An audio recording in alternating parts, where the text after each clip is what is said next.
குட்டி info channel viewers எல்லாருக்கும் வணக்கம்.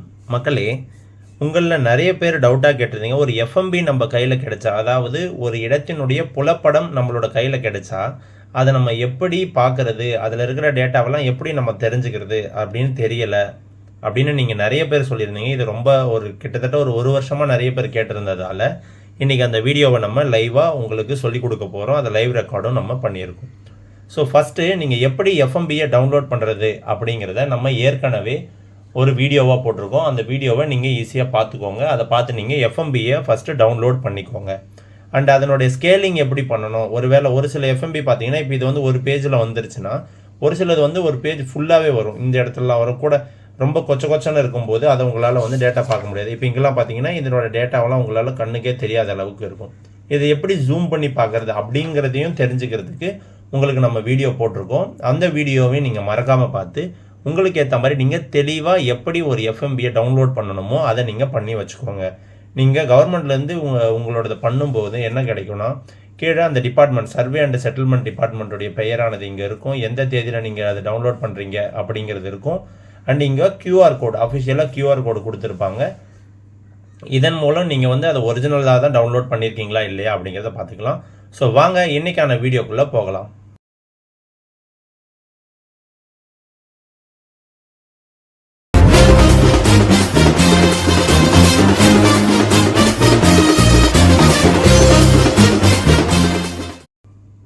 ஸோ ஃபஸ்ட்டு நீங்கள் ஃபார் எக்ஸாம்பிள் நீங்கள் ஒரு இடத்துடைய புலப்படத்தை டவுன்லோட் பண்ணிட்டீங்க. அப்படி நீங்கள் டவுன்லோட் பண்ணதுக்கப்புறம் என்னென்ன விவரங்கள் அதில் இருக்குன்னா, அந்த நிலமானது எந்த மாவட்டத்தை சார்ந்ததோ அந்த மாவட்டத்தின் பெயர் இங்கே மேலே இருக்கும்.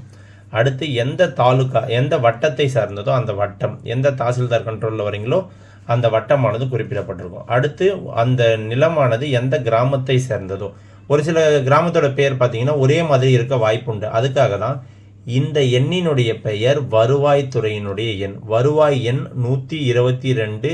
அப்புறம் இந்த கிராமத்தோட பெயர் தான் சொல்லுவாங்க.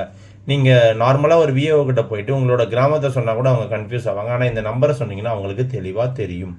அடுத்து நீங்கள் எந்த சர்வே எண், எந்த புல எண்ணுக்கு நீங்கள் டவுன்லோட் பண்ணுறீங்களோ அந்த புல எண்ணானது இங்கே குறிக்கப்படும். அதுக்கு அடுத்து அதனுடைய ஏரியாவினுடைய விவரங்கள் நல்லா தெரிஞ்சுக்கோங்க. நிலத்தின் ஏரியாவை வருவாய்த்துறையில் ஹெக்டேர்ஸ், ஏர்ஸ், அதை தாண்டிச்சுன்னா அவங்க இங்கே வரும்போது தான் ஸ்கொயர் மீட்டரில் வருவாங்க. இதில் தான் குறிப்பிடுவாங்க. ஸோ ஃபஸ்ட்டு இது எத்தனை ஹெக்டேர்ஸ்ன்னு பார்த்தீங்கன்னா 0 ஹெக்டேர்ஸ். அடுத்து எத்தனை இயர்ஸ்ன்னு பார்த்தீங்கன்னா 34.50, 34.50 இயர்ஸ் மொத்தமாக. அதாவது இந்த சர்வே எண் இருக்கு இல்லைங்களா, இது மொத்தமாக சேர்த்து எவ்வளவு பரப்பளவை கொண்டதுன்னு இருக்காங்க. இது ஸ்கேலிங் அவங்க போட்டிருக்காங்க. நான் உங்களுக்கு சொன்னேன் இல்லைங்களா, ஸ்கேலிங்கை பார்க்கறதுக்கான வீடியோ எப்படி டவுன்லோட், அதை நீங்கள் எப்படி ஸ்கேலில் கரெக்டாக பண்ணி டவுன்லோட் பண்ணுறதுன்னு அதை நீங்கள் பார்த்தீங்கன்னா உங்களுக்கு ஸ்கேலிங் பற்றி முழுசாக தெரிஞ்சிடும். ஸோ மேலே இருக்கக்கூடிய டேட்டா எல்லாமே உங்களுக்கு தெரிந்து விட்டது.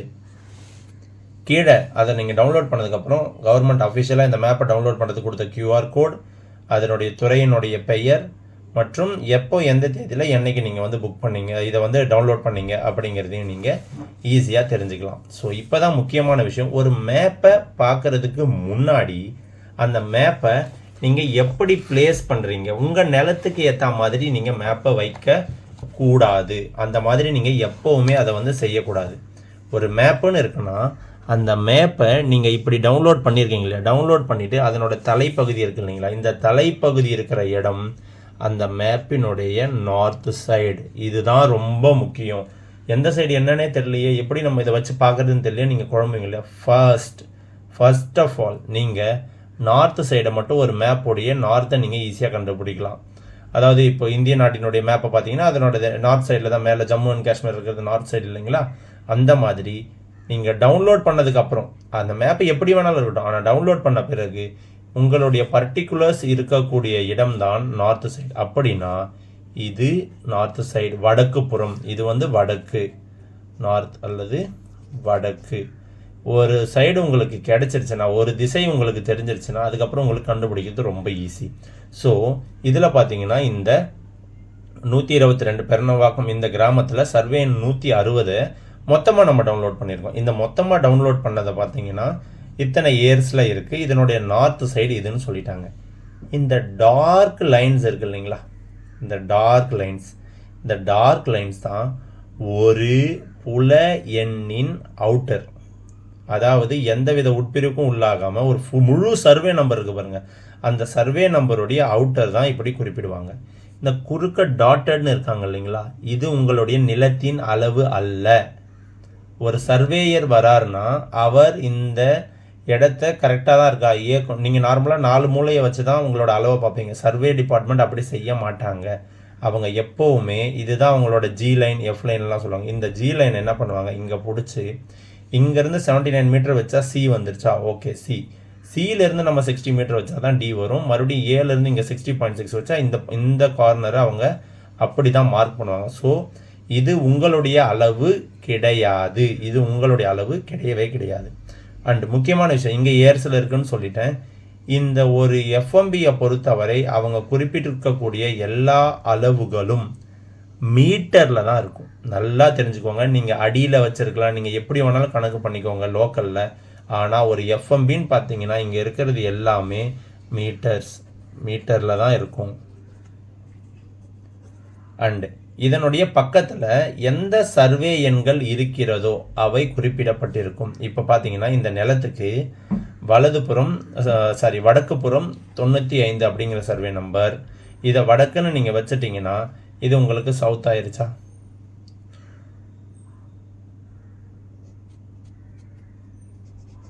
இப்போ பாருங்க, மேற்கில் உங்களுக்கு வந்து 159ன்ற சர்வே நம்பர், இங்கே 161 இங்கே கார்னரில் கொடுத்துருக்காங்க. அப்படின்னா இது மொத்தமுமே 169, அதாவது கிழக்கையும் தெற்கையும் சேர்த்து இந்த 161 தான் இதனோட பவுண்டரியாக இருக்குது அப்படின்னு வந்து உங்களுக்கு தெளிவாக சொல்லியிருக்காங்க.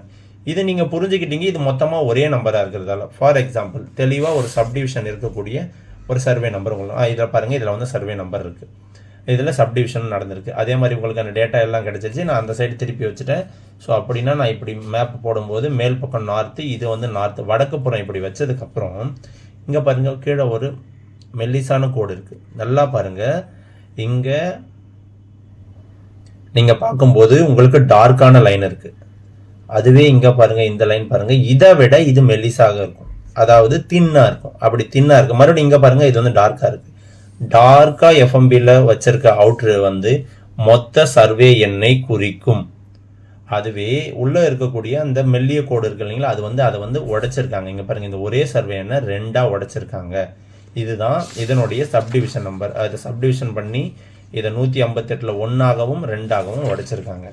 அடுத்து இதை நீங்கள் எப்படி அளக்க ஆரம்பிக்கணும்னா, இப்போ நீங்கள் கண்டுபிடிச்சிட்டிங்களா, இப்படி தான் இருக்குது, இதுதான் வடக்குன்னு. வடக்கில் போயிட்டு இந்த கார்னரில் நின்றுட்டு உங்கள் நிலத்தில் போயிட்டு நீங்கள் நிற்கணும். உங்கள் நிலத்தில் வடக்குப்புறம் பார்த்து நின்று இந்த மேப்பை அப்படியே நீங்கள் உங்கள் கையில் வச்சுக்கிட்டிங்கன்னா வடக்கில் உங்களுக்கு காண்பிக்கப்படும் கோடு இதுதான். அங்கே இருந்து நீங்கள் உங்களோட வடக்குப்புற கோடு 58.4 பார்த்துட்டிங்கன்னா அதனோட ஒரு எண்ணிலிருந்து 60.6, இன்னொரு எண்ணிலிருந்து 59.8, மறுபடியும் இந்த இடத்துலேருந்து ஒரு 60. இது 4ம் எந்த இடத்துல கனெக்ட் ஆகுதோ அதுதான் உங்களுடைய நிலத்தினுடைய அளவு அப்படின்னு தெளிவாக உங்களுக்கு தெரிஞ்சிடும். ஸோ இதுவே நீங்கள் காம்ப்ளிகேட்டாக இருந்தால் என்ன சார் பண்ணுறது, எப்படி சார் இதெல்லாம் இப்போ பார்த்தீங்கன்னா இங்கேயே பாருங்கள், சார் இதெல்லாம் நான் எப்படிங்க சார் பார்க்குறது, ரொம்ப காம்ப்ளிகேட்டடாக தெரியுது, இதை எங்களால் பார்க்க முடியுமானா தாராளமாக செய்ய முடியும். கொஞ்சம் ஒர்க் அவுட் தேவை. இப்போ நீங்கள் பார்த்தீங்கன்னா இது ஸ்கேலிங்கில் வந்து நான் 1600 டவுன்லோட் பண்ணியிருக்கேன். நீங்கள் வந்து இது ஒரு 500லையோ, இங்கே 1:1600 இருக்கு இல்லைங்களா, அதுக்கப்புறம் நீங்கள் 1:500 இல்லை 1:1000 நீங்கள் டவுன்லோட் பண்ணிங்கன்னா இது மொத்தமாகவே உங்களுக்கு கிடைச்சிரும். அங்கே பாருங்கள், இது அளக்கிறதுக்கு அவங்க இந்த இடத்துல இருந்து, அதாவது இந்த கார்னர் இருக்கு இல்லைங்களா, இந்த கார்னர்ல இருந்து ஒரு ஜி லைன் இங்கே விட்டுருக்காங்க. இங்கே ஜி லைன் கிடைச்சதுக்கப்புறம் மறுபடியும் அங்கேருந்து இங்கே டச் பண்ணியிருக்காங்க. அதே மாதிரி இந்த இடத்துல இருந்து ஒரு ஜி லைன் போயிருக்கு, இங்கே வந்திருக்கு, மறுபடியும் இந்த இடத்துல ஜி லைன் வந்திருக்கு. இந்த ஒவ்வொரு இடத்தையும் 1, 2, 3, 4, 5ன்னு பார்த்தீங்கன்னா மொத்தமாக ஒரு 12 அளவுகள் இருக்குது. இங்கே பாருங்கள், சின்ன கார்னர் உட்பட இந்த அளவுகள்லாம் நீங்கள் அளக்கிறத விட இங்கே பாருங்கள் 1, 2, 3, 4, 5, 6, 7, 8 இந்த ஜி லைன்ஸை வச்சிங்கன்னா மிகவும் அக்யூரேட்டான மேப் உங்களுக்கு கிடைச்சிடும். அதுக்கப்புறம் நீங்கள் என்ன பண்ணணும்னா உங்களோட அளவுங்களுக்கு ஏற்ற மாதிரி ஒவ்வொன்றுத்தையும் தனியாக கூட நீங்கள் புலப்படத்தை டவுன்லோட் பண்ணிவிட்டு தெளிவாக பார்த்து கொள்ளலாம். இங்கே பாருங்கள், எல்லாமே அந்த மாதிரி தான் உங்களுக்கு தெளிவாக கிடைத்து விடும். ஸோ இவ்வளோதான் உங்களுக்கு ஒரு எஃப்எம்பியை பற்றி எல்லா நாலேஜும் இன்றைக்கி தெளிவாக கொடுத்துட்டோம். இது லைவாக நான் உங்களுக்கு சொல்கிறதுக்கு காரணம் என்னென்னா, நம்ம வாயில் சொல்கிறத விட உங்களுக்கு நேரில் பார்க்கும்போது டவுட்ஸ் வர்றதுக்கு வாய்ப்பு இருக்குது. அதனால தான் உங்களுக்கு வந்து தெளிவாக நம்ம கொடுத்துட்ருக்கோம். ஸோ இப்போது இதுக்கு மேலேயும் உங்களுக்கு ஏதாச்சும் டவுட் இருக்குன்னா அது எந்த மாதிரி டவுட்டுன்னு நீங்கள் தெளிவாக சொல்லுங்கள். அப்படி நீங்கள் சொல்லும் பட்சத்தில் உங்களுக்கு நம்ம அதுக்கான தனியாக ஒரு வீடியோ போடுறதுக்கு ட்ரை பண்ணலாம். அண்டு இது மட்டும் இல்லாமல் உங்களுக்கு ஏதாச்சும் ஒரு வீடியோவில் டவுட் இருக்குனாலும் அதையும் கேளுங்க, அதுக்கான வீடியோவும் நம்ம செப்பரேட்டாக போடலாம். இது வரைக்கும் நீங்கள் நம்ம சேனலுக்கு வந்ததே இல்லை, இப்போ தான் ஃபர்ஸ்ட் டைம் வரீங்கன்னா மறக்காமல் நம்ம சேனலை சப்ஸ்கிரைப் பண்ணிக்கோங்க.